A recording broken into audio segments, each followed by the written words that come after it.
अल्हम्दुलिल्लाह रब्बिल आलमीन वस्सलातु वस्सलामु अला रसूलिहिल करीम व अला आलिहि व अस्हाबिहि अजमईन अम्मा बाद वअऊज़ु बिल्लाहि मिनश शैतानिर रजीम बिस्मिल्लाहिर रहमानिर रहीम व लक़द यस्सरनल क़ुरआन लिज़्ज़िक्रि फ़हल मिन मुद्दकिर बिस्मिल्लाहिर रहमानिर रहीम रब्बिश्रह ली सदरी व यस्सिर ली अमरी वहलुल उक़दतम मिन लिसानी यफ़क़हू क़ौली।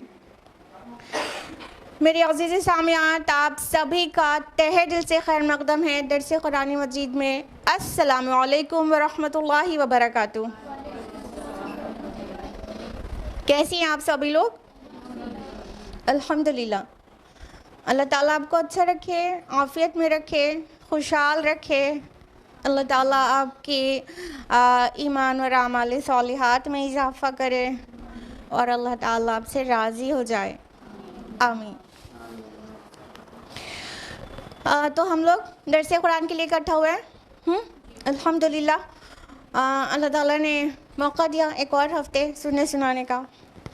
दर्स कुरान में कौन सी सूरह चल रही है? सूरह तौहा। सूरह तौहा का सूरह नंबर क्या है? 20। ठीक है, तो हम लोग ने लास्ट वीक सूरह तौहा की किस आयत तक दर्स कुरान जाना था? आयत नंबर 44 तक। और आज हम लोग बाकायदा आयत नंबर 45 ऑनवर्ड्स जानेंगे। लेकिन उससे पहले क्या रहता है? रिवीजन। तो लास्ट वीक हम लोगों ने आयत नंबर 40 से लेकर 44 तक 5 आयत किया था। तो अब हम लोग उसको ब्रीफ में जानेंगे रिवीजन के फॉर्म में, फिर हम लोग इंशाल्लाह आयत नंबर 45 ऑनवर्ड्स तफसील से जानेंगे। तो आयत नंबर 40 का ट्रांसलेशन है, औज़ु बिल्लाहि मिनश शैतानिर रजीम बिस्मिल्लाहिर रहमानिर रहीम। जब तुम्हारी बहन चलती जा रही थी तो उसने कहा, क्या मैं बताऊं तुम्हें एक ख़ानदान के बारे में जो इसकी किफ़ालत करे? तो यूं ही हमने लौटा दिया तुम्हें तुम्हारी वालिदा की तरफ ताकि उसकी आँख ठंडी रहे और वो गम ना खाए। और फिर तुमने एक शख्स को कत्ल कर दिया तो हमने तुमको उस गम से भी नजात दिलाई और फिर हमने तुम्हें मज़ीद आजमाइशों से गुजारा। फिर तुम कई साल अहले मदियन में रहे, फिर तुम यहाँ आ गए एक तयशुदा फ़ैसले के मुताबिक ए मूसा। याद आ गया होगा आप लोगों को तफसील से।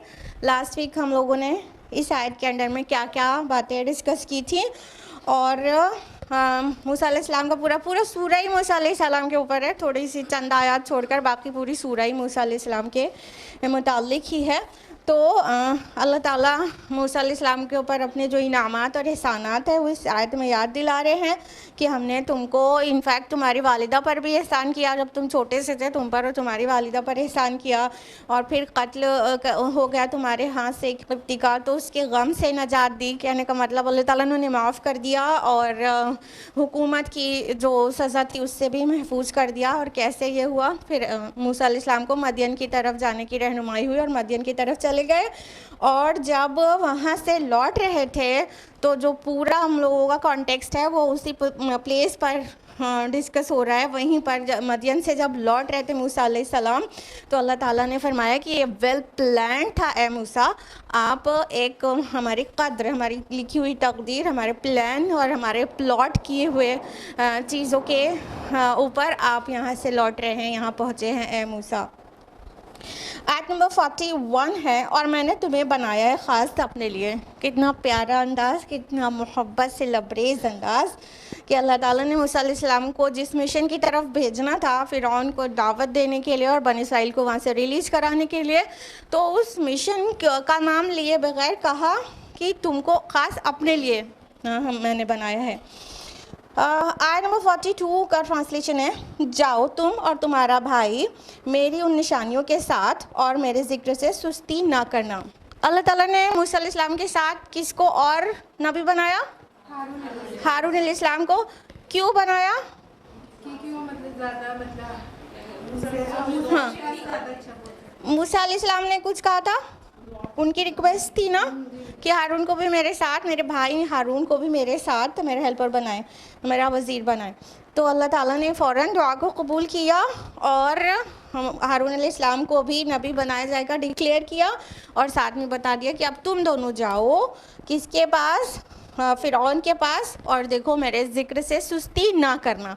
लास्ट वीक हमने आपको बहुत तफसील से बताया था कि अल्लाह के ज़िक्र से कैसी ताकत मिलती है, और कोई भी करेजस काम करने के लिए वो ताकत ज़िक्र से, अल्लाह के ज़िक्र से ही मिल सकती है, और वो काम हो सकता है जो बहुत ज़्यादा करेज रिक्वायर्ड काम हो।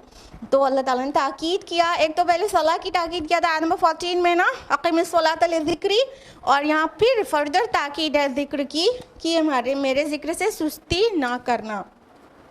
उसके बाद आयत नंबर 43 का ट्रांसलेशन है, जाओ तुम दोनों फ़िरौन के पास, यकीनन वो बहुत सरकश हो गया है। इससे पहले भी कहा गया था आयत नंबर 24 में, इज़हब इला फ़िरौन इन्नहु तग़ा। फिर जब मूसा अलैहिस्सलाम की रिक्वेस्ट पे हारून अलैहिस्सलाम को भी अल्लाह ताला ने नबी बनाना डिक्लेयर कर दिया, तो फिर कहा तुम दोनों जाओ फ़िरौन के पास, वो बहुत ज़्यादा सरकश हो गया है। और आयत नंबर 44 में एक बहुत अहम ताकीद आ रही है, वो ये कि अल्लाह ताला ने फरमाया, देखो तुम उसके साथ नरमी के साथ बात करना, शायद कि इस तरह वो सोचे या डरे। ठीक है, तो ये बहुत बड़ी टीचिंग है जो कि किसी भी दाई के लिए और हर एक मुस्लिम के लिए है कि जब भी दावत का काम करें, जब भी अच्छी बात की तरफ लोगों को बुलाएं या बुरी बात से रोकें, तो अंदाज़ नरमी वाला होना चाहिए। जब इतने बड़े टायरेंट किंग फ़िरौन के पास मूसा अलैहिस्सलाम को भेजने में अल्लाह ताला ने कहा, इतने ज़्यादा सरकश, जिसकी सरकशी के बारे में अभी जस्ट उससे पहले वाली आयत में मेंशनिंग है, उसके फ़ौरन बाद कहा जा रहा है बहुत नरमी से बात करना। तो इससे हमें और आपको क्या सीखने को मिलता है कि हमें भी दावत के काम में अपनी ज़ुबान को नर्म ही रखना चाहिए। इसका मतलब ये नहीं है कि खाली दावत के काम में ज़ुबान नर्म रखें, बाकी टाइम बहुत सख्त हो जाए, ऐसा नहीं। इनफैक्ट नरमी चीज़ों को खूबसूरत बनाती है और सख्ती उनकी खूबसूरती को मिटा देती है। ठीक है, तो ये था लास्ट वीक का रिविज़न। अब हम लोग बढ़ रहे हैं आयत नंबर 45 की तरफ, जो हम लोग आज तफसील से जानेंगे। अऊज़ु बिल्लाहि मिनश शैतानिर रजीम, बिस्मिल्लाहिर्रहमानिर रहीम। आयत नंबर 45 है, क़ाला रब्बना इन्नना नख़ाफ़ु अन यफ़्रुत अलैना औ अन यतग़ा। उन्होंने अर्ज़ किया, ए हमारे परवरदिगार, हमें अंदेशा है कि वो अचानक हमारे ऊपर भड़क उठेगा या ज़्यादती करेगा। तो मूसा अलैहिस्सलाम, और यहाँ क़ौला डुअल है, तस्निया का सेगा है कि उन दोनों ने, मूसा और हारून अलैहिमा अस्सलाम, उन लोगों ने अल्लाह ताला के सामने अर्ज़ किया कि अल्लाह पाक, हमें अंदेशा है, हमें डर है, हमें इस बात का खौफ है कि वो हम पर भड़क उठे या तो सरकशी करे। ये दो ट्रांसलेशन हम बोल रहे हैं, भड़क उठना और सरकशी करना। अरबी ज़ुबान में जो अल्फाज इस्तेमाल हुए हैं उस पर गौर करिएगा। अन यफ़्रुत आया है, फ़रत से है, जिसका मतलब होता है किसी एक्शन में ताजील करना, जल्दी से कोई चीज़ कर देना उसकी सही टाइम आने से पहले। और अन यतग़ा आया है कि वो सरकशी करे, इसका मतलब होता है हद से गुज़र जाना।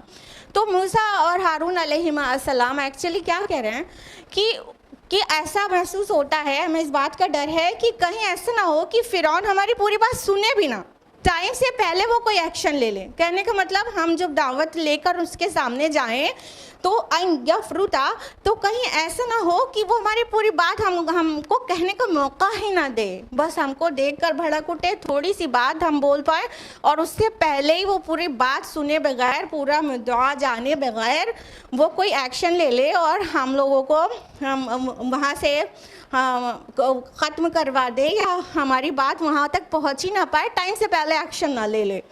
और फरमाया कि और कहीं मतलब तुग़यानी ना करे, कहीं सरकशी ना करे, यानी बात तो पहुंच जाए लेकिन उसके बाद इतनी बुरी तरह से भड़क उठे इतनी कि वो मतलब हमारी जो दावत है वो उसका कोई मुफीद नताइज वहाँ से बरामद ना हो। तो ये एक बहुत बहुत नॉर्मल बात है इस तरह के अंदेशे होना, इसमें नबी की ताज़ीम पर कोई हर्फ नहीं आता, ये बहुत जेन्युइन है। मान लीजिए कि प्रेजेंट सिनेरियो में अभी अगर आप लोग उसको तसव्वुर नहीं कर पा रहे हैं कि कितने बड़े मिशन के लिए मूसा अलैहिस्सलाम को भेजा जा रहा था, तो आप अभी के हिसाब से इमेजिन कीजिए कि मान लीजिए कि अभी का जो सुपर पावर माना जाता है अमेरिका माना जाता है, ठीक है। तो अमेरिका के प्रेसिडेंट को जाके वाइट हाउस में दावत देना एक दाई को, तो एक करेजिस काम है ना। तो उसमें अंदेशे लाहक हो सकते हैं ना कि ऐसा ना हो जाए वैसा ना हो जाए। तो ये एक बहुत नॉर्मल बात थी और शान रिसालत के भी ख़िलाफ़ नहीं है कि जो चीज़ ऐसे नॉर्मली समझ में आ रही है, इल्म गैब तो है नहीं रसूल को भी, तो जो चीज़ समझ में आ रही है उस तरह के अंदेशे को बयान किया जाए या दिमाग में ख़याल आ जाए। तो मूसा अलैहिस्सलाम और हारून अलैहिस्सलाम दोनों ने अपने रब के हुजूर अर्ज़ किया कि ए हमारे रब, कहीं ऐसा ना हो कि फ़िरौन एकदम भड़क जाए, क्योंकि सबसे बड़ी प्रॉब्लम वाली बात यह है कि मूसा अलैहिस्सलाम के ख़िलाफ़ एक चार्ज है, एक क़िब्ती को कत्ल करने का चार्ज है। तो मूसा अलैहिस्सलाम को देख के ऐसे ही भड़क जाना है उसको, और इस बात के लिए और ज़्यादा भड़क जाना है कि हमारे महल में तुम पले बड़े हो और हमारे परवरिश पे हम पले बड़े हो और आज आकर एक नई चीज़ पेश कर रहे हो। क्योंकि जो इंसान तकलीदी जहन का होता है वो बहुत जल्दी से उसमें चेंज बर्दाश्त नहीं कर पाता। और फ़िरऔन की जहाँ तक बात है तो फिर वो तो बादशाह था और बहुत सरकश और बहुत जालिम बादशाह था। उसके जुल्म का अंदाज़ा यहीं से लगाया जा सकता है कि वो बनी इसराइल को बहुत ज़्यादा सप्रेस करके रखे हुआ था और बहुत तरह तरह के मजालिम उनके ऊपर करता था। और साथ ही जब उसको एक ज़रा सा खटका हुआ इस बात का कि मेरा तख्ता न पलट जाए, तो उसने ऐसा जालिमाना हुक्म वहाँ पर लगा रखा था कि उनके बेटों को बनी इसराइल के कत्ल करा देता था और बेटियों को छोड़ता था। तो उसके जुल्म का और सरकशी का इससे पता चलता ही है कि वो किस हद तक जालिम था। मतलब एक अंदेशे की बुनियाद पर एक पूरी प्रोजेनी को तबाह करने का ऑर्डर दे चुका था और ये ऑर्डर 2 बार लग चुका है। जब मूसा अलैहिस्सलाम छोटे से थे, फ़िरौन के महल में गए थे, तो वो फ़िरौन दूसरा था, ठीक है। जब मूसा अलैहिस्सलाम आके दावत दे रहे हैं तो ये उस फ़िरौन का बेटा है, क्योंकि जो फ़िरौन है आपको हम इससे पहले भी बता चुके हैं, फ़िरौन किसी का नाम नहीं है, ये एक बादशाह का लक़ब होता था ना मिस्र के। तो जो फ़राइना इसका प्लूरल है, तो वो फ़िरौन दूसरा था, ये फ़िरौन दूसरा है। 2 बार ये हुक्म मिस्र में लग चुका था कि बनी इसराइल के बेटों को कत्ल कर दो और बेटियों को खाली छोड़ो। तो इस तरह का अंदेशा होना कुछ भी हर्ज की ही ना बात है और ना ही शान रिसालत के कुछ भी ख़िलाफ़ है। आयत नंबर 46 है, क़ाल ला तख़ाफ़ा इन्ननी मअकुमा अस्मअु व अरा। फरमाया तुम डरो नहीं, यकीनन मैं तुम दोनों के साथ हूँ, मैं हर बात सुनता और देखता रहूँगा। सुभान अल्लाह। जब अल्लाह रब्बुल आलमीन किसी से ये कहे कि ला तख़ाफ़ा, जब अल्लाह ताला कहे डरो नहीं, और फिर उस पर से कहे कि मैं तुम्हारे साथ हूँ, और यहीं पर बस ना हो जाए, फिर कहे कि मैं सुनता और देखता हूँ, यानी तुम जहाँ कहीं रहोगे वहाँ मैं हूँ तुम्हारे साथ, यानी तुम्हारी नुसरत के लिए, तुम्हारी मदद के लिए, तुम्हारे हेल्प के लिए, तुम्हारे प्रोटेक्शन के लिए। और उस पर से ये कहा जाए कि मैं सुनता और देखता हूँ, तो कैसा ज़बरदस्त सपोर्ट और कैसा ज़बरदस्त इंथुजियाज्म फील हो जाएगा किसी के अंदर कि जब अल्लाह साथ है तो पूरी कायनात मिलके भी मेरा बाल भी बिका नहीं कर सकती। तो कैसा मतलब लगातार आप देख रही होंगी कि मूसा अलैहिस्सलाम के ऊपर अल्लाह ताला की कैसी बड़ी बड़ी नवाजिशें हैं, कैसी बड़ी बड़ी नेमतों इकराम हैं, और किस अंदाज में अल्लाह ताला ने मूसा अलैहिस्सलाम को सपोर्ट किया, उनकी दुआ को देना एंड ग्रांट किया, और हर तरह से बहुत ही मोहब्बत भरे अंदाज में उनको उनके हर बात का जवाब मिल रहा है, बहुत मोहब्बत भरे अंदाज में। तो यहाँ पर अल्लाह सुब्हान ताला क्या कह रहे हैं, कितनी बड़ी बात, कितनी बड़ी बात, जब अल्लाह ताला खुद कह दे कि किसी भी मिशन पे भेजे और फिर कह दे मैं तुम्हारे साथ रहूँगा everywhere, I will protect you, I will help you, और साथ में मैं सुनता और देखता हूँ तुम्हारे साथ क्या पेश आ रही है, मैं सुन रहा हूँ, तुम क्या कह रहे हो वो भी सुन रहा हूँ, और तुम्हारे साथ क्या हो रहा है वो देख रहा हूँ। सब जानते हैं अल्लाह समी अल बसीर है, ठीक है।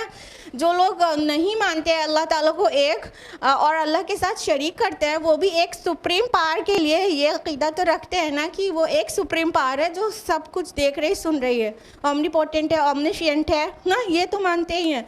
तो लेकिन जब इस बात को कह दिया जाए उसी ओमनीपोटेंट ओमनीशिएंट ज़ात की तरफ से, तो फिर ईमान का क्या हाल होगा और ख़ुशी का क्या मतलब अंदाज़ा लगाया जा सकता है कि किस तरह से अल्लाह ताला ने मूसा अलैहिस्सलाम और हारून अलैहिस्सलाम के लिए ढारस वाले अल्फाज कहे और बहुत मोहब्बत से फरमाया कि तुम डरो नहीं, मैं तुम्हारे साथ हूँ। इससे बहुत छोटी सी मिसाल ले ले तो और अच्छा समझ में आएगा। इससे बहुत छोटी सी कह रहे हैं क्योंकि वो मिसाल एक्चुअली कोई है ही नहीं जो अल्लाह ताला की मिसाल, अल्लाह की मिसाल किसी चीज़ से दी ही नहीं जा सकती। इट इज़ लाइक कि जैसे कोई एक सब इंस्पेक्टर हो और उससे वाइस राय कह दे कि तुम जाओ जिस मिशन पे भेज रहे हैं हम सब भी तुम्हारे साथ ही हैं, हाँ, और हम सब देख रहे हैं, तुम्हें डरने की ज़रूरत नहीं। तो अब वो सब इंस्पेक्टर तो घबराने की ज़रूरत ही नहीं, और बहुत खुशी खुशी उस डाकू से लड़ने, उसका सामना करने, उसको फेस करने के लिए चला जाएगा। ये बहुत छोटी सी मिसाल है। इससे जब समझ में आ रहा है कि इंसान को कितना हौसला आ जाएगा, तो अब अल्लाह रब्बुल आलमीन, मिसाल को किनारे लगाइए, अब अल्लाह रब्बुल आलमीन के बारे में सोचिए कि जब अल्लाह ताला किसी से ये कह दे कि मैं तुम्हारे साथ हूँ, हेल्प करूँगा, प्रोटेक्ट करूँगा, देख रहा हूँ, सुन रहा हूँ, तो फिर जोश का क्या आलम होगा।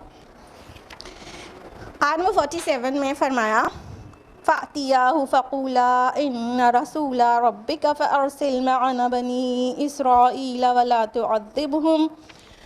बस तुम दोनों जाओ उस फ़िरौन के पास और उससे कहो कि बिलाशुबा हम दोनों रसूल हैं तेरे रब की जानिब से, बस हमारे साथ भेज दे बनी इसराइल को और उन्हें अज़ाब में मुब्तला मत रख। क़द जिअनाका बिआयतिन मिन रब्बिक वस्सलामु अला मन इत्तबअल हुदा।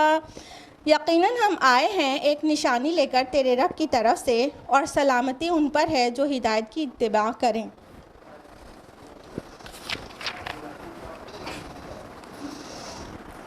आयत नंबर 47 में अल्लाह ताला ने क्या फरमाया कि बस तुम दोनों जाओ फ़िरौन के पास और उससे कहो कि हम दोनों अल्लाह के रसूल हैं। अब यहाँ पे दोनों के लिए रसूल लफ्ज़ आया है। देखिए कुरान हकीम में कुछ इस्तिलाहात ऐसी हैं जो इंटरचेंजेबली यूज़ होती हैं, जैसे रसूल की जगह नबी, नबी की जगह रसूल, और मोमिन की जगह मुस्लिम, मुस्लिम की जगह मोमिन, ईमान और इस्लाम एक दूसरे की जगह इंटरचेंजेबली यूज़ होती हैं, लेकिन जब दोनों एक साथ आ जाएं तो उसमें डिफरेंस होता है, ठीक है। तो यहाँ पे तो कह दिया गया तुम दोनों रसूल हो, जबकि हम लोग अच्छी तरह से जानते हैं कि जो ऊंची पोस्ट थी वो मूसा अलैहिस्सलाम को मिली थी, हाँ। हालांकि हारून अलैहिस्सलाम मूसा अलैहिस्सलाम से बड़े कि छोटे हैं? बड़े हैं, लेकिन रिसालत के मनसब पर मूसा अलैहिस्सलाम को फ़ाइज़ किया गया और उनसे बड़े, उम्र में बड़े हारून अलैहिस्सलाम को नबी बनाया गया। लेकिन यहाँ दोनों के लिए रसूल इस्तेमाल हुआ है। हमने आपको बताया कि ये इंटरचेंजेबली भी यूज़ होते हैं, वो हम माना भी माने जाते हैं। और यहाँ पर जो दोनों के लिए एक वर्ड आया है तो तगलीब के कायदे पर आया है, यानी जो गालिब है हाँ, वो उस वाले को उसके अंडर में लेके, अरबी ज़ुबान में उसके अंडर में दूसरा भी आ जाता है अपने आप, तो इस तरह गालिब वाला वर्ड यूज़ हुआ है रसूल। तो अल्लाह ताला ने फरमाया है कि तुम दोनों जाओ फ़िरौन के पास और कहो हम अल्लाह के रसूल हैं और हमारे साथ बनी इसराइल को भेज दे और उन्हें अज़ाब में मुब्तला मत रख। बनी इसराइल को कहाँ जाना था? बनी इसराइल को प्लान था मूसा अलैहिस्सलाम को मिशन देकर भेजा गया था, इनको यहाँ से रिलीज़ करके कनान लेकर जाना है, इनकी मदरलैंड लेकर जाना है। तो दो मिशन पर थे, मूसा अलैहिस्सलाम और हारून अलैहिस्सलाम, दो मिशन पर थे। एक तो दावत देना, तौहीद की दावत देना, ठीक है।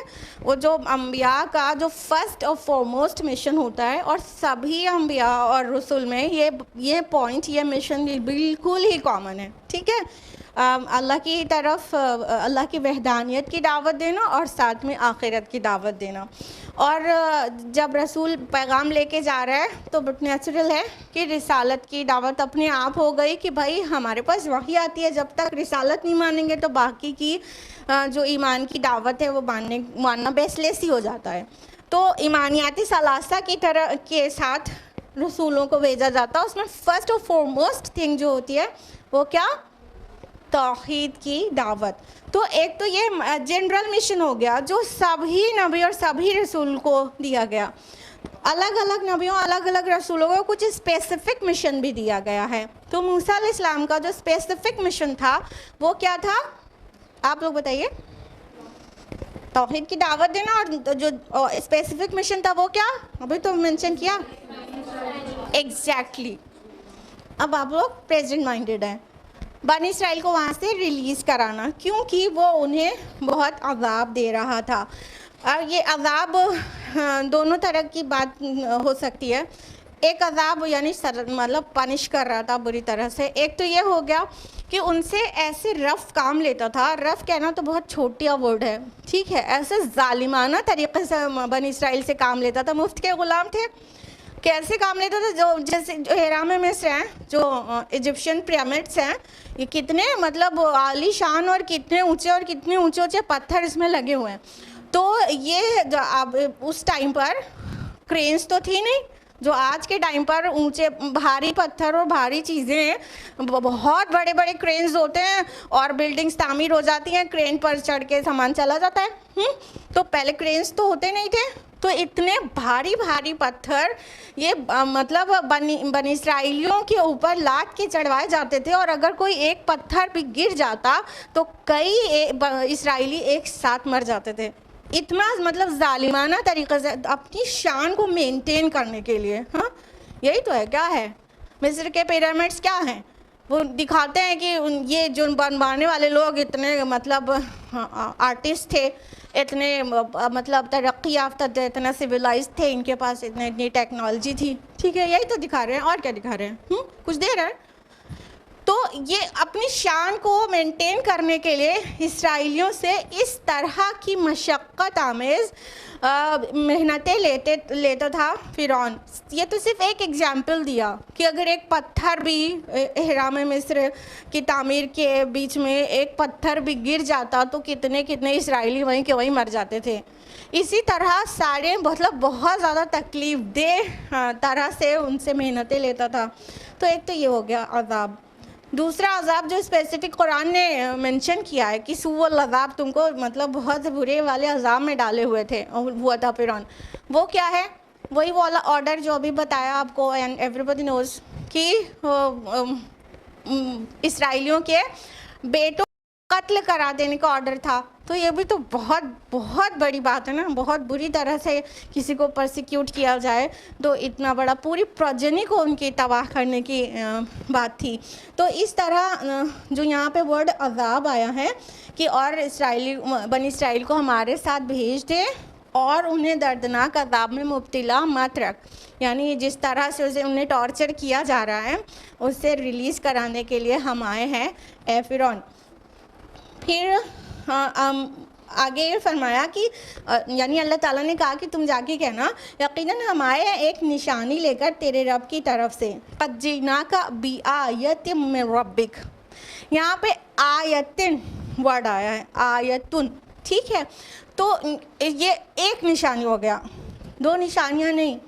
तो यहाँ पे जो एक निशानी कहा गया है ये ऑन द होल कहा गया है, ये दलील को कहा गया है, ये हुज्जत को कहा गया है, ठीक। वो असाई मूसा को नहीं कहा गया है क्योंकि अदबैज़ा भी तो साथ में था और निशानियाँ भी थी। मूसा अलैहिस्सलाम कई निशानियाँ लेकर गए थे जो दो बहुत ज़्यादा स्पेसिफिक और बहुत ज़्यादा ख़ास हैं। तो यहाँ पे निशानी से मुराद एक्चुअली मुआजिज़ा नहीं है, पूरी हुज्जत और पूरी दलील है। यानी मूसा अलैहिस्सलाम जाके जिस तरह से वो अपने को रसूल साबित कर रहे हैं और वो सारी चीज़ यहाँ पे आया है। तो यहाँ आयतुन आया है भी, आयतिन एक निशानी लेकर आए अपने रब की तरफ से, यानी दलील लेकर आए हैं, तुम्हारे पास बुरहान लेकर आए हैं, इत्माम हुज्जत करने आए हैं कि अल्लाह एक है और बन इसराइल को अजाब मत दो, हमारे साथ उनको रिलीज़ कर दो। आगे फरमाया और सलामती उन पर है जो हिदायत की इत्तिबा करें। अब सलामती उन पर है जो हिदायत की इत्तिबा करें, और यहाँ पर हिदायत से मुराद ऑफ कोर्स इस्लाम है। इस्लाम ही तो हिदायत का रास्ता बताता है ना। हर नबी हर रसूल को दीन इस्लाम देकर भेजा गया, तो कहला दिया गया, यानी अल्लाह ताला कह रहा है तुम लोग जाना और उससे कहना कि सलामती उस पर है जो हिदायत यानी इस्लाम की इत्तिबा करें। इस्लाम क्या है? कि सरेंडर कर देना अल्लाह ताला के आगे अपने आप को, यही तो इस्लाम है। हाँ, अपनी जो भी ख्वाहिशात हैं और अपने जो भी मकासद हैं, अगर वो अल्लाह ताला की मर्ज़ी के ख़िलाफ़ हैं तो वो सबको से सरेंडर हो जाना, दस्तबरदार हो जाना, हैंड्स अप कर देना अल्लाह ताला के आगे कि अब हम मेरे ऊपर, हमारी सोसाइटी पर अल्लाह ताला का हुक्म लगेगा। यही तो इस्लाम है। तो फरमाया कि सलामती उन पर है जो हिदायत की इत्तिबा करें, यानी इस्लाम की इत्तिबा करें, जो इस्लाम को कबूल कर लें, जो पैगाम देकर भेजा गया है मूसा और हारून अलैहिस्सलाम को, उसको मान लेते हैं तो उनके लिए सलामती है। और ये हमेशा के लिए है, ये सिर्फ फ़िरौन को बताने वाली बात नहीं थी, सारी दुनिया में हमेशा ही सलामती इस्लाम लेकर आता है। चाहे इस्लाम को कितना बदनाम कर लिया जाए, चाहे इस्लाम के मानने वालों को टेररिस्ट कहा जाए और इस्लाम को आतंकवाद से जोड़ा जाए, ये बिल्कुल एब्सर्ड बकवास होगी, क्योंकि इस्लाम तो सलामती की तरफ बुलाता है। इस्लाम का माना ही सलामती होता है। तो यहाँ पर हिदायत बमाना, हुदा बमाना इस्लाम है, तो इस्लाम में जो आ जाए उसके लिए सलामती है। ये अंदाज़ तो मुस्बत है, लेकिन इसका जो कंट्रास्ट है वो अपने आप में उसका मनफी पहलू बयान कर रहा है। यानी अगर नहीं माना तो सलामती और खैर नहीं है। जो भी नहीं मानेगा, जो भी दावत जो मूसा अलैहिस्सलाम दे रहे हैं इस्लाम की, वो जो भी नहीं मानेगा फिर वो सलामती से नहीं रहेगा, वो जहन्नम का ईंधन बन जाएगा। बात मुस्बत अंदाज में कही जा रही है, लेकिन उसको कंट्रास्ट तसव्वुर करो तो अपने आप तंबी भी उसके अंदर आ जा रही है। आयत नंबर 48 है, इन्ना क़द उहिया इलैना अन्नल अज़ाब अला मन कज़्ज़ब व तवल्ला। हमारी तरफ ये वही की जा चुकी है कि उस पर अज़ाब आएगा जिसने झुटलाया और मुंह फेर लिया। सुभान अल्लाह, कितना हकीमाना अंदाज है बात को कहने का। देखिए, डेयरिंग बात तो ये होती कि ये कह दिया जाता कि हमारी तरफ वही की जा चुकी है कि अगर तूने नहीं माना तो तुझ पर अज़ाब आ जाएगा। हाँ, एक डेयरिंग बात होती। लेकिन अगर इस तरह कहा जाता तो क्या होता कि मूसा अलैहिस्सलाम जिस मकसद को लेकर गए थे, उस मकसद में कामयाबी होने के बजाय फ़िरऔन का जो मकसद था उसके मकसद में काफ़ी हेल्पिंग हो जाती ये बात। यानी सब भड़क उठते, फ़िरऔन खुद भड़क उठता, यानी सल्तनत पूरे भड़क उठते, दरबार में जाके पेश करना है ना हम लोगों को, तो सबके सब भड़क उठते, तो वहीं से दावत कमज़ोर पड़ जाती। तो अब जब ये कहा जा रहा है, मनफी बात कही जा रही है, तो थर्ड पर्सन के लिए कही जा रही है। ये नहीं कहा जा रहा है तुझ पर अज़ाब आ जाएगा, सेकंड पर्सन को एड्रेस नहीं करके कहा जा रहा है, बल्कि थर्ड पर्सन से कही जा रही है, जिसने नहीं माना उस पर अज़ाब होगा। ठीक है, जिसने झुटलाया और मुंह मोड़ा उस पर अज़ाब होगा।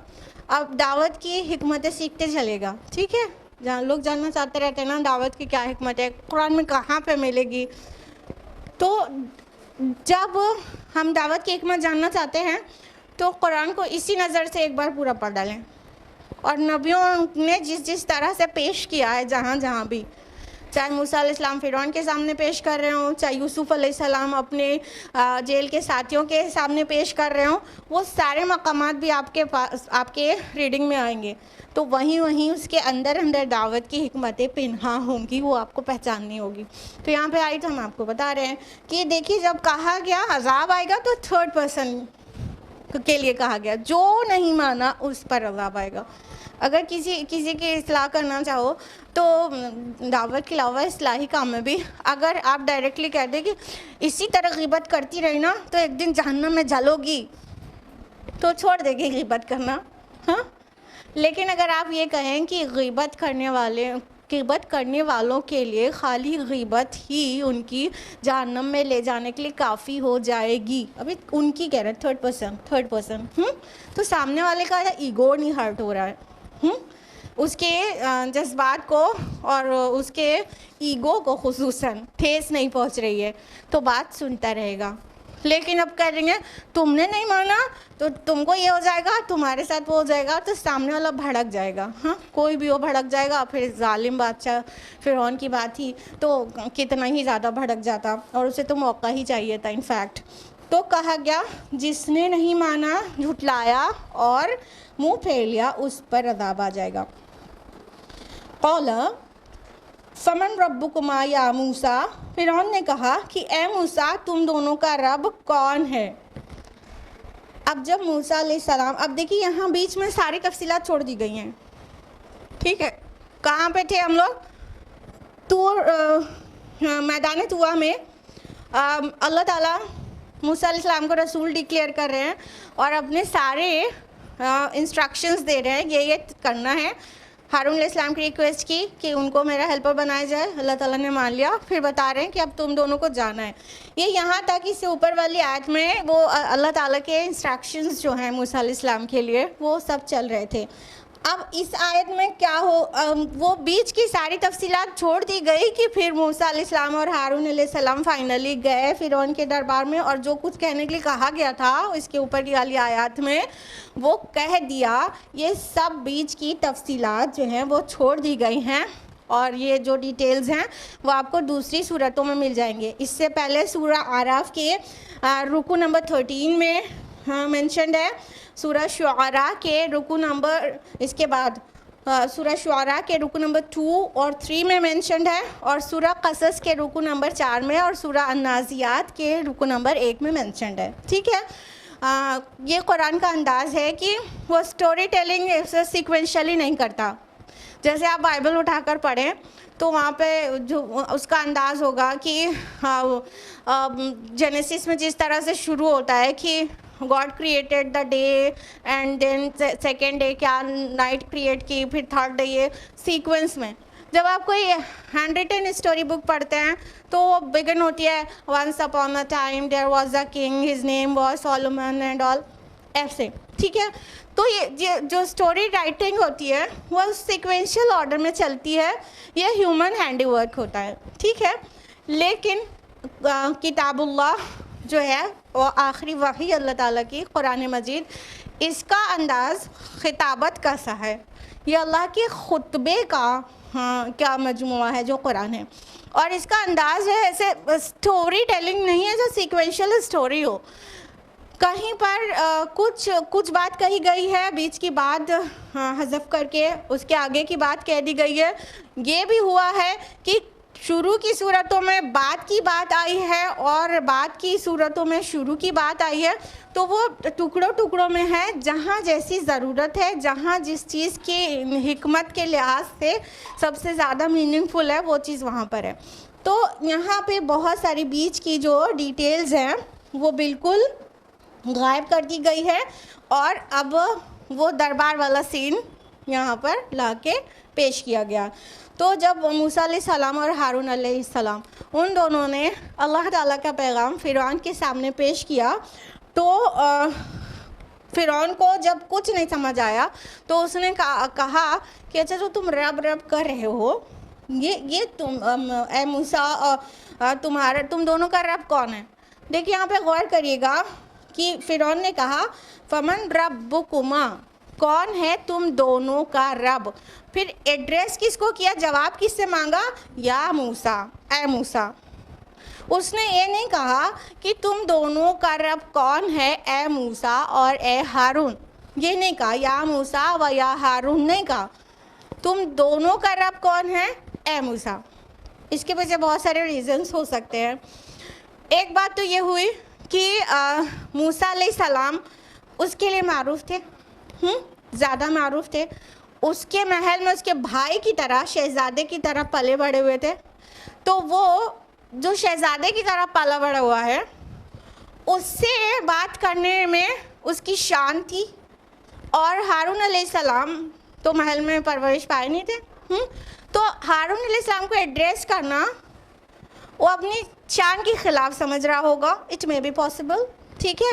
तो एक तो ये रीज़न हो सकता है कि मूसा अलैहिस्सलाम को ज़्यादा जानता था और वो महल में शान से पले बड़े थे शहज़ादे की तरह, तो मूसा अलैहिस्सलाम को एड्रेस किया। दूसरी बात ये कि मेन जो खिताब था वो मूसा अलैहिस्सलाम का ही था, रसूल वो हैं, हारून अलैहिस्सलाम नबी हैं, तो इसलिए खाली यहाँ पे या मूसा कहा व या हारून नहीं कहा। तीसरा रीज़न ये भी हो सकता है कि उसको अच्छी तरह से पता होगा कि मूसा अलैहिस्सलाम खिताबत में उतने एक्सपर्ट नहीं हैं जितने हारून अलैहिस्सलाम हैं, तो वो हरगिज़ उनको छेड़ना नहीं चाह रहा होगा कि हारून बोलने में बहुत स्मार्ट है, तो इनसे कुछ नहीं पूछते हैं।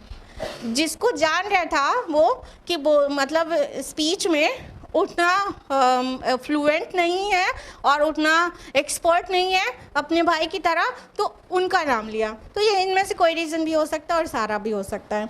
बहरहाल तो फिर उन्होंने क्या कहा था कि तुम दोनों का रब कौन है। क्या फिरौन ने रब नाम नहीं कभी सुना था वर्ड, या एक सुप्रीम पावर को नहीं मानता था, क्या ऐसा था?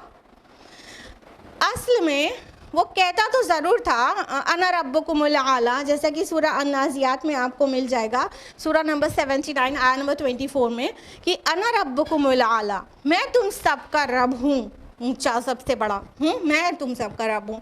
वो कहता तो था कि मैं तुम सबका रब हूँ, लेकिन ऐसा नहीं है कि फिरौन और उसके आयान सल्तनत अल्लाह ताला को रिकग्नाइज़ नहीं करते थे या उस अल्लाह के वजूद के पूरी तरह से मुनकिर थे।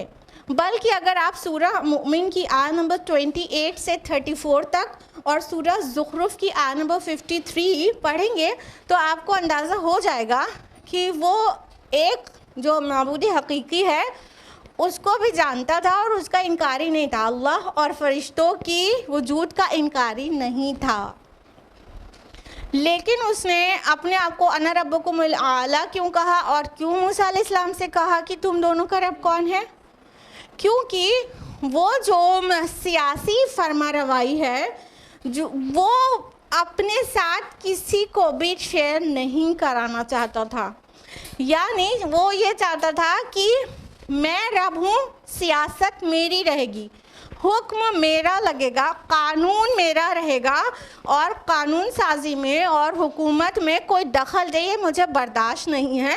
लिहाजा वो अपना कानून लगाए रहने की वजह से मतलब उसकी लॉज उसके होंगे, मर्ज़ी उसकी चलेगी, चाहे कितनी ज़ालिमाना हो, वो अपने आप को रब कहता था। ये अलग बात है कि वो सूरज देवता का अवतार समझा जाता था उसको, माज़अल्लाह, कि सूर्य देवता का अवतार होते हैं जो फरायना होते हैं, ठीक है, तो वो भी अपनी जगह है। लेकिन जब अवतार माना जाता है तो देवताओं का अवतार माना जाता है ना, वन सुप्रीम पावर नहीं माना जाता अवतार को भी। कहीं भी अवतारवाद का जो कॉन्सेप्ट है एंथ्रोपोमॉर्फिज्म का, वो क्या है कि ये जो देवी देवता होते हैं उनका ह्यूमन फॉर्म है। लेकिन उस मज़हब में भी जो पॉलीथीस्टिक होते हैं जिनमें बहुत सारे खुदाओं को माना जाता है, उसमें भी एक सुप्रीम पावर जो उन सब के ऊपर सबसे बड़ा है और हर जगह वो देखता सुनता है और सब कुछ उसके इल्म में, उसका कॉन्सेप्ट रहता है। जैसे हिंदुइज्म में पैंथीज़म में भी बिलीव करते थे एवरीथिंग इज़ गॉड, उसके बाद भी आप उनसे पूछ लीजिए तो वो कहेंगे हाँ एक ईश्वर है, बाकी ये जो गॉड्स एंड गॉडेसेस है उसके अंडर में है, ये उसके सिफारिशी हैं। तो तो फ़िरऔन भी अल्लाह ताला की ज़ात का मुनकिर नहीं था। यहाँ पे उसका जो फसाद था और जो चीज़ उसे उसके लिए नाकाबिले बर्दाश्त थी वो ये कि सियासत उसकी रहेगी, हुक्म उसका लगेगा, वो खुदा है, वो अपना हुक्म चलाएगा अपनी रियाया के ऊपर। तौरात में भी ये मेंशन्ड है कि उसने रब के लिए इस तरह का एब्सर्ड सवाल किया था book of Exodus chapter number 5 verse number 2 में, कि जब मूसा अलैहिस्सलाम ने अपने मैसेज को दिया, अल्लाह ताला की तरफ से जो मैसेज मिला था, तो फ़िरौन ने कहा कि कौन है खुदावंद कि मैं उसको सुनूं, उसकी आवाज़ को सुनूं और बनी इसराइल को जाने दूं। मैं किसी खुदावंद को नहीं जानता और मैं बनी इसराइल को तुम्हारे साथ नहीं जाने दूंगा। ये तौरात में भी मेंशन्ड है। तो हमने आपको बताया कि उसको सियासत में रुबूबियत खुदावंदी को मानने से उसको इनकार था, ना कि वो ये कह रहा था कि पूरी कायनात मैंने तख्लीक की है, नहीं कह रहा था ना। तो क्या इससे क्या पता चला कि जो ज़मीन अल्लाह की है उस पर हुक्म अल्लाह का लगेगा, और जो इंसान अब अल्लाह की ज़मीन पर अपना हुक्म लगाएगा वो बगावत कर रहा है, वो तागूत है, वो सरकशी कर रहा है। तो फ़िरौन तो बहुत बड़ा सरकश था। तो मूसा अलैहिस्सलाम का जवाब देखिए, कितना प्यारा जवाब। क़ाल रब्बुनल्लज़ी आता कुल्ल शैइन ख़लक़हु सुम्मा हदा। मूसा अलैहिस्सलाम ने कहा कि हमारा रब वो है जिसने हर शय को उसकी खिलकत अता की, फिर हिदायत दी। अब मूसा अलैहिस्सलाम ने भी ऐसा जवाब दिया कि वो किसी भी तरह किसी भी गैर खुदा पे या किसी भी डायटी अदर दैन अल्लाह सुब्हानहू व तआला पर फिट हो ही ना सके। वो अपने को अना रब्बकुम आला कह रहा था, तो मूसा अलैहिस्सलाम ने अल्लाह ताला का इंट्रोडक्शन दिया। सुभान अल्लाह, क्या फरमाया कि मेरा रब वो है जिसने हर शय की खिलकत की, यानी उसको पैदा किया, उसकी नाक पलक संवारा, उसकी फाइनल टचेस दिया और उसकी शक्ल सूरत दी। यहाँ खिलकत से मुराद असल शक्ल सूरत है, यानी पूरी कायनात में जो कुछ भी है वो जिस शक्ल सूरत में है वो मेरे अल्लाह ने बनाया, मेरे रब ने बनाया। यहाँ पे रुबूबियत की बहस है, ठीक है, मेरे रब ने बनाया है। और फिर उसको हिदायत दी और फिर उसको प्रोग्राम किया कि उसे कैसे वर्क करना है। यहाँ हिदायत दी, रास्ता दिखाया से मुराद यही है कि मतलब हाँ, बकरी को ये हिदायत दी। पहले तो बकरी का जो फिज़िकल मेकअप है वो कैसा है, वो अल्लाह ताला का बनाया हुआ है। उसको ये हिदायत दी वो घास खाएगी, गोश्त नहीं खाएगी, तो वो घास खाती है, गोश्त कभी मुंह नहीं लगाती। हाँ, शेर को हिदायत दी कि वो गोश्त खाएगा और वो घास नहीं खाएगा, तो वो घास नहीं खाता है। हाथ को सेब पकड़ने का काम लिया जाता है और बहुत सारे काम लिए जाते हैं। तो हाथ को उसका फिज़िकल मेकअप कैसा होगा कि वो अपने काम को सक्सेसफुली कर सके, उस तरह का बनाया गया है, ठीक है। कौन 2 पैर पे चलेगा, कौन 4 पैर पे चलेगा, कौन अपने पेट पर रेंग कर चलेगा, ये अल्लाह ताला का बनाया हुआ भी है और हिदायत दिया हुआ भी है। हिदायत को बहुत अच्छी तरह से समझिए कि अल्लाह ताला ने जिसको भी बनाया है उसके जो ज़रूरियात और मकासद हैं उसको हल कैसे हो सकेंगे उसके अकॉर्डिंगली उसको शेप अप किया है, ठीक है। जो लोग साइंस पढ़े हुए हैं और स्पेशली बायोलॉजी पढ़े हुए हैं वो इस बात पर क्या गौर करते हैं या उन्होंने अपनी स्टूडेंट लाइफ में गौर किया है कि अल्लाह ताला ने कितना सूटेबल मेकअप में हर किसी को रखा है। इंसान को जैसा बेस्ट ऑफ द क्रिएशंस जैसा हो सकता है वैसा बनाया है, और जहाँ रहना है, जितना टेम्परेचर वो बर्दाश्त कर सकता है उस हिसाब की उसकी पूरी बॉडी है। और हर एनिमल और हर क्रिएशन और सारे प्लांट्स ये सारे के सारे उस तरह के हैं जैसे हैबिटेट में वो होते हैं, ठीक है। अडेप्टेशन पढ़ा है आप में से सभी लोगों ने पढ़ा होगा, ज़रूरी नहीं है कि आपने BSc MSc किया हो तभी अडेप्टेशन पढ़े। Adaptation class 5th onwards start हो जाता है पढ़ाना, ठीक है। तो अडेप्टेशन में पूरा बताया जाता है ना कि ऊँट को रेगिस्तान में रहना है तो उसे बहुत बहुत दिन फूड एंड वाटर की स्कैसिटी रहेगी, तो उसके बॉडी के ऊपर एक हम्प होता है जिसके अंदर फैट स्टोर्ड होता है, तो बहुत बहुत दिन उसे खाने और पीने को ना मिले तो फैट उसको एनर्जी देता रहता है। और उसके पैर जो होते हैं वो चपटे होते हैं और उसमें स्पंजी होते हैं, पफ लगा होता है, तो वो जब चलता है तो रेत में वो चल सकता है। ये आपके दूसरे जानवर रेत में चल सकते हैं क्या? हाँ, तो ऊँट को रेगिस्तान में रहना है तो उसकी बॉडी उस तरह से एडॉप्टेड है ना। इसी तरह बर्ड्स को उड़ना है तो उनके जो फोर लिम्स हैं वो पंख में, विंग्स में कन्वर्ट हो जाते हैं और उनकी बॉडी हल्की होती है, बोन्स बहुत लाइट होती हैं और ताकि वो उड़ने में आसान रहे। फिश को पानी में तैरना है तो उसकी बॉडी जिस शेप की होती है वो तैरने के लिए सबसे सूटेबल शेप है और उसके फिन्स उसको तैरने में हेल्प करते हैं। तो सारे एनिमल्स की और प्लांट्स की भी सारे के सारे जिस हैबिटेट में रहते हैं उसके हिसाब से बनाई है। इसको कहा गया हिदायत। मतलब अल्लाह ताला ने सूटेबिलिटी दी ना उसको उसकी कोडिंग की। अगर बायोलॉजिकल टर्मिनोलॉजी में बोलेंगे तो इसको बोलेंगे जेनेटिक कोडिंग। और अगर कंप्यूटर टर्मिनोलॉजी में बोलेंगे तो बोलेंगे प्रोग्रामिंग। तो ये जेनेटिक कोडिंग क्या है कि कई चीज़ें ऐसी हैं जो इंसान की मतलब खाली हैरान हुए बगैर नहीं रहेगा। जो लोग बहुत तफसील से नहीं जानते हैं उनको पता होना चाहिए कि कई एनिमल्स बहुत लॉन्ग डिस्टेंस माइग्रेट करते हैं।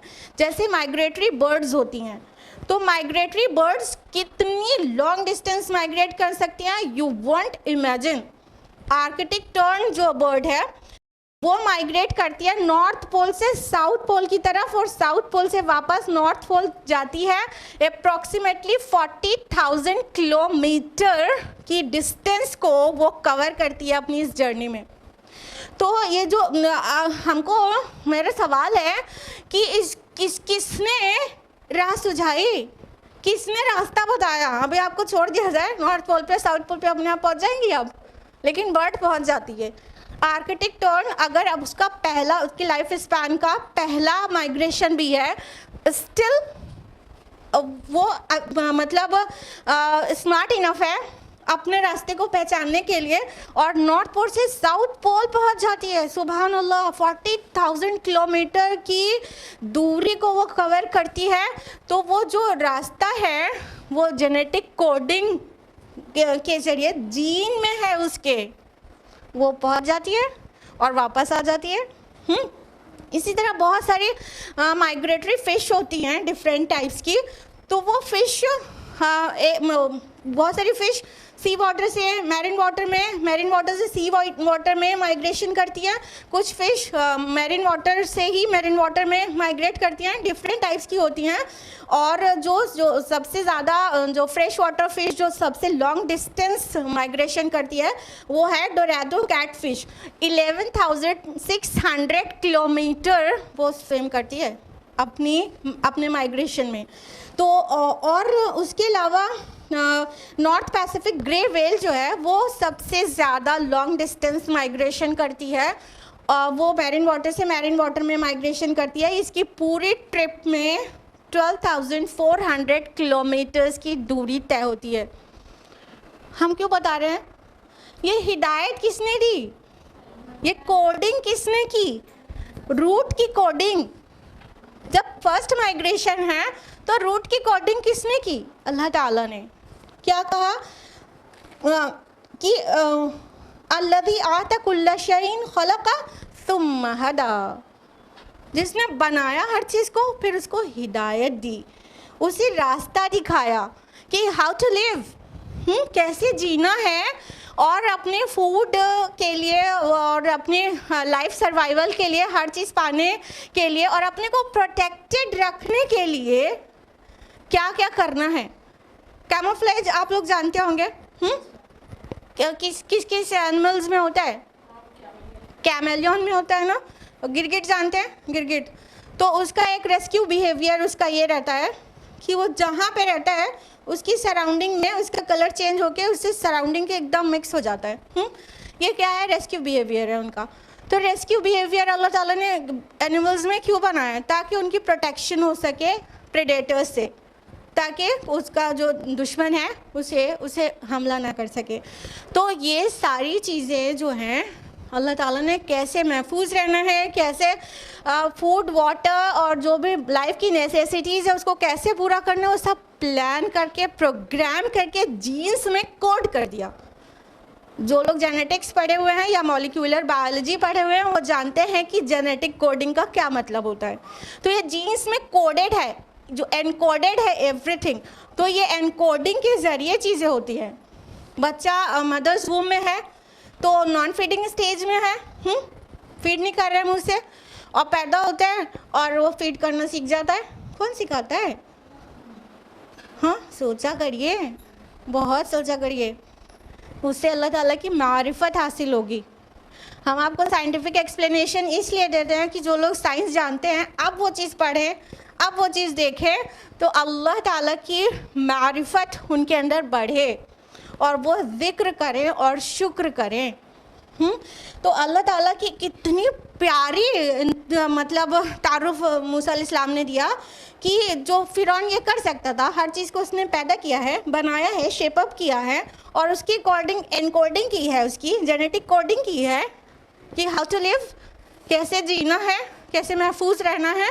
ये कोडिंग फ़िरौन ने नहीं की है ना, अना रब्बुकुमुल आला कह रहा है, और मूसा अलैहिस्सलाम ने अपने रब की ऐसे इंट्रोडक्शन दिया कि वो एकदम फेल हो गया और अब उसके पास ये क्लेम करने के लिए बाकी नहीं रह गया था कि नहीं रब वो सिफ़ात मेरे अंदर भी है, नहीं क्लेम कर सकता था ना। तो वहीं से वो बिल्कुल धराशायी हो गया। उसके आगे जो उसने सवाल किया वो बहुत भड़काने वाला सवाल था, लेकिन वक्त इजाज़त नहीं देता कि कंटिन्यू करें। अल्लाह ताला की जो का इंट्रोडक्शन जो मूसा अलैहिस्सलाम दे रहे हैं वो आगे कंटिन्यूड है। हम लोग नेक्स्ट वीक तफसील से जानेंगे इंशाल्लाह कि मूसा अलैहिस्सलाम ने और क्या क्या अपने रब के मुताल्लिक कहा और फ़िरौन ने कौन सा भड़काऊ सवाल कर लिया था। तो आज के लिए इतना ही। आयत नंबर 50 पर हम लोग रुक रहे हैं। अल्लाह ताला से दुआ है कि वो हम सबको कुरान मजीद पढ़ने, समझने, गौर व फिक्र करने, गौताज़नी करने, अमल करने और दूसरों तक पहुँचाने की तौफ़ीक़ अता फ़रमाए। आमीन। व आखिरु दावाना अनिल हम्दुलिल्लाहि रब्बिल आलमीन। वस्सलामु अलैकुम व रहमतुल्लाहि व बरकातुहू।